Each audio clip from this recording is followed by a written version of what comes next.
जय हिंद। स्वागत है आपका एमए गुरुकुल में।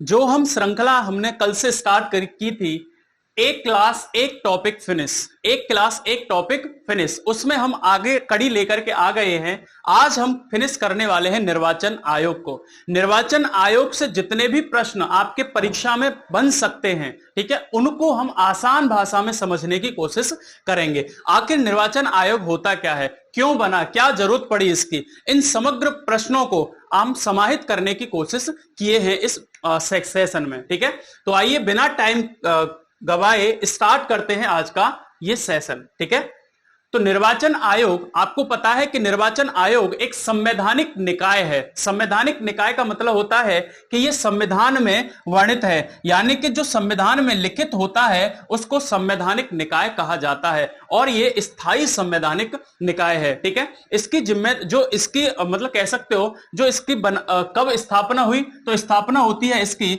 25 जनवरी 1950 को इसकी स्थापना होती है। आपको पता है कि 26 जनवरी 1950 को हमारा संविधान क्या हुआ था, संविधान हमारा लागू हुआ था, संविधान हमारा लागू हुआ था। ठीक है, उससे एक दिन पहले निर्वाचन आयोग बना और उसको भाग कहां पर, भाग 15 में अनुच्छेद 324 से लेकर के 29 के बीच में इसको डाला गया। इसकी जिम्मेदारी, यह एक स्वतंत्र और निष्पक्ष निर्वाचन के लिए जिम्मेदार है। भारत में जो भी चुनाव राष्ट्रपति के, उपराष्ट्रपति के, संसद के, यानी कि संसद के सदनों के, लोकसभा के और राज्यसभा के जो भी चुनाव होंगे, उनकी जिम्मेदारी किसकी है, आपकी निर्वाचन आयोग की है। ठीक है, यह स्वतंत्र और निष्पक्ष चुनाव कराने के लिए जिम्मेदार है। एक बात यहां पर आपको बता दूं कि इसकी जिम्मेदारी, भारत के निर्वाचन आयोग की जिम्मेदारी पंचायतों के चुनाव कराने की नहीं है।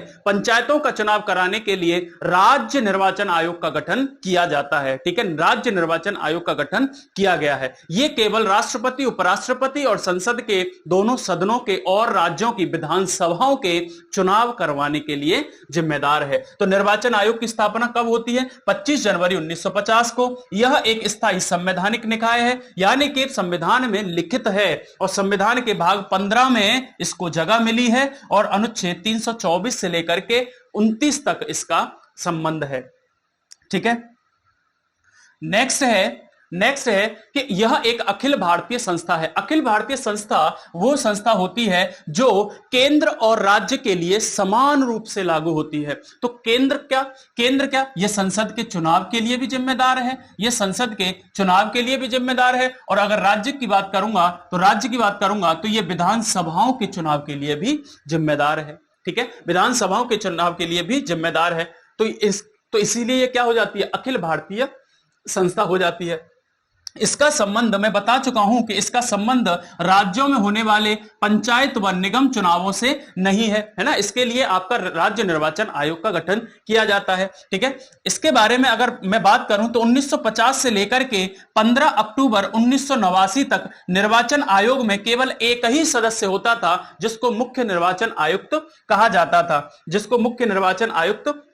था। ठीक है, उसके बाद 1989 से इसमें आपका 1989 से 90 तक इसमें 3 सदस्य जोड़ दिए गए, यानी कि एक तो आपका चीफ इलेक्शन कमीशन होता था, ठीक है, और 2 इसमें इलेक्शन कमीशन होते थे, है ना, कमिश्नर, यानी कि एक तो चीफ कमिश्नर होता था और 2 आपके अन्य कौन होते थे, इलेक्शन कमिश्नर होते थे। तो ये 90 तक व्यवस्था बनी रही और इसको 3 सदस्यीय आपका बनाया गया। आपको पता है कि इस टाइम पे 61वां संविधान संशोधन किया गया है। कौन सा संविधान संशोधन, 61वां संविधान संशोधन 1988 किया गया है। ठीक है, और 88 तक ये आपका एक सदस्य था।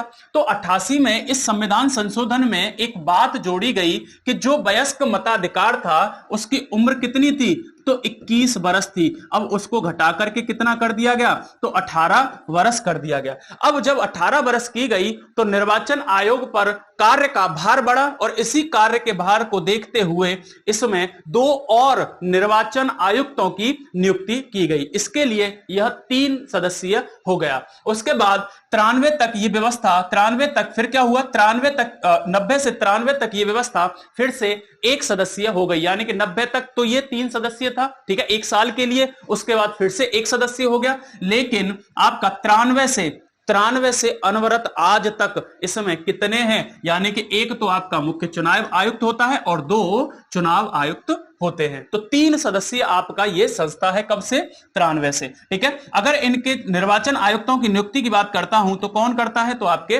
राष्ट्रपति जी इनकी नियुक्ति करते हैं। कार्यकाल की बात करता हूं तो इनके, अगर मैं जो इनके आयुक्त है, कार्यकाल की बात करता हूं, जो मुख्य आयुक्त है उसकी नियुक्ति 6 वर्ष या 65 वर्ष के लिए होती है। या तो उसका 6 वर्ष का कार्यकाल कंप्लीट हो जाए या 65 वर्ष की आयु पूरी हो जाए, ठीक है। जो भी पहले होगा उसको रिटायर कर दिया जाएगा। और जो अन्य निर्वाचन आयुक्तों की नियुक्ति होती है उनका कार्यकाल भी 6 वर्ष और उनकी उम्र कितनी, 62 वर्ष से ज्यादा ना हो। तो जो पहले हो जाएगा उसको रिटायर कर दिया जाएगा, ठीक है। जनरली क्या होता है कि यही निर्वाचन आयुक्त जो होते हैं, इन्हीं में से एक मुख्य निर्वाचन आयुक्त आपका इलेक्ट होता है, ठीक है। और फिर से इसकी उम्र कितनी हो जाती है, तो 6 वर्ष या 65 वर्ष हो जाती है। जो इनका वेतन होता है, अगर वेतन की बात करता हूं तो भारत की संचित निधि पर इनका वेतन भारित होता है। संचित निधि की बात करता हूं तो अनुच्छेद 266 में 266(1) में संचित निधि का वर्णन है, ठीक है। संचित निधि पर भारित इनका वेतन होता है। नेक्स्ट बात करता हूं तो इनका वेतन कितना मिलेगा, तो वेतन इनका जो सुप्रीम कोर्ट के जज होते हैं, यानी कि उच्चतम न्यायालय के जज होते हैं, उनके बराबर इनको वेतन दिया जाएगा, जो लगभग वर्तमान में 2.5 लाख रुपए प्रति माह के हिसाब से है। मुख्य निर्वाचन आयुक्त को उसके पद से कैसे हटाया जाएगा, उसी आधार पर हटाया जाएगा जिन आधारों पर उच्चतम न्यायालय के न्यायाधीशों को हटाया जाता है, ठीक है। तो सेम प्रोसेस है, जो न्यायाधीशों को हटाया जाता है ऐसे ही आपके मुख्य निर्वाचन आयुक्त और अन्य आयुक्तों को हटाया जाता है, ठीक है। हम यहां पर अगर आपको एक दिशा दिखाने की कोशिश करूं तो यहां पर महाभियोग जैसी प्रक्रिया आपको देखने को मिलती है, ठीक है। तो मुख्य निर्वाचन आयुक्त को उसके पद से उसी प्रक्रिया द्वारा हटाया जाएगा जैसे उच्चतम न्यायालय के न्यायाधीशों को हटाया जाता है, ठीक है। तो निर्वाचन आयोग, संसद यानी कि लोकसभा और आपके राज्यसभा, ठीक है, राज्यों के विधानमंडल, ठीक है, राज्यों के विधानमंडल, राष्ट्रपति और उपराष्ट्रपति के पदों के निर्वाचन हेतु होता है। जो भारत का निर्वाचन आयोग है वो इनका निर्वाचन करवाता है, ठीक है। अगर मैं आगे बात करूं तो निर्वाचन आयोग के कार्य क्या क्या हैं। सबसे पहले चुनावी क्षेत्रों का परिसीमन करना। तो चुनावी क्षेत्रों का परिसीमन करना ये किसका काम है, तो ये आपका निर्वाचन आयोग का काम है। यानी कि परिसीमन मतलब ऐसे कह सकते हो, ऐसे समझ सकते हो कि सीमाओं का निर्धारण करना, समय समय पर जनसंख्या के आधार पर सीमाओं का निर्धारण किया जाता है, ठीक है। जगह से समय समय पर सीमाओं का निर्धारण किया जाता है, ठीक है। मान लेते हैं कि परिसीमन मतलब समझाने की कोशिश करूं तो ये एक कोई इलाका था, ठीक है। इस इलाके में मान लेते हैं कि इस वाले क्षेत्र में कभी जनसंख्या रहा करती थी, ठीक है। अब यहां की जनसंख्या कहां पर माइग्रेट कर गई या कहां पर चली गई, तो यहां पर चली गई, ठीक है। यहां पर आकर के ये जनसंख्या रहने लगी, तो ये इलाका हो गया खाली, ठीक है। तो अब अगली बार जब परिसीमन होगा तो ये वाला इलाका ये छोड़ दिया जाएगा और ये ऐसे करके बाउंड्री यहां से खींच दी जाएगी, ठीक है। तो यानी कि सीमाओं का निर्धारण करना ही आपका एक तरीके से परिसीमन होता है। तो ये कौन करवाता है, आपका निर्वाचन आयुक्त करवाता है। मतदाताओं की सूचियों को तैयार करवाना भी आपका निर्वाचन आयोग का दायित्व है। विभिन्न राजनीतिक दलों को मान्यता प्रदान करने का भी दायित्व आपका निर्वाचन आयुक्त का होता है। राजनीतिक दलों के लिए चुनाव चिन्ह प्रदान कराना भी आपका निर्वाचन आयोग करता है। राजनीतिक दलों के लिए आचार संहिता तैयार कराना भी आपका किसका दायित्व है, ये भी आपका निर्वाचन आयुक्त का होता है, ठीक है। जैसे वर्तमान में अभी आचार संहिता लागू है, हम आचार संहिता पर अलग से किसी दिन किसी सेशन में चर्चा करेंगे, ठीक है। अगला है आपका, नेक्स्ट देखते हैं कि अब अनुच्छेद जो आपके 324 से लेकर के 329 तक दिए हुए हैं। पहला अनुच्छेद है आपका अनुच्छेद 324। तो इसमें चुनाव आयोग के गठन की बात करी गई है, सदस्यों की नियुक्ति की बात करी गई है। तो इनके सदस्यों की नियुक्ति कौन करेंगे, तो राष्ट्रपति करेंगे, ठीक है। स्वतंत्र एवं निष्पक्ष चुनाव कराना इसका जिम्मेदारी है, ठीक है, इसकी जिम्मेदारी बनती है। आगे बात करता हूं 325 की, तो 325 है कि प्रत्येक निर्वाचन क्षेत्र के लिए एक मतदाता सूची तैयार करवाना, 325 में लिखा हुआ है। 326 में वयस्क मताधिकार की व्यवस्था करना, ये 326 में लिखा हुआ है। 327 और 28 में चुनाव के संबंध में कानून बनाने का अधिकार आपका निर्वाचन आयोग का होता है।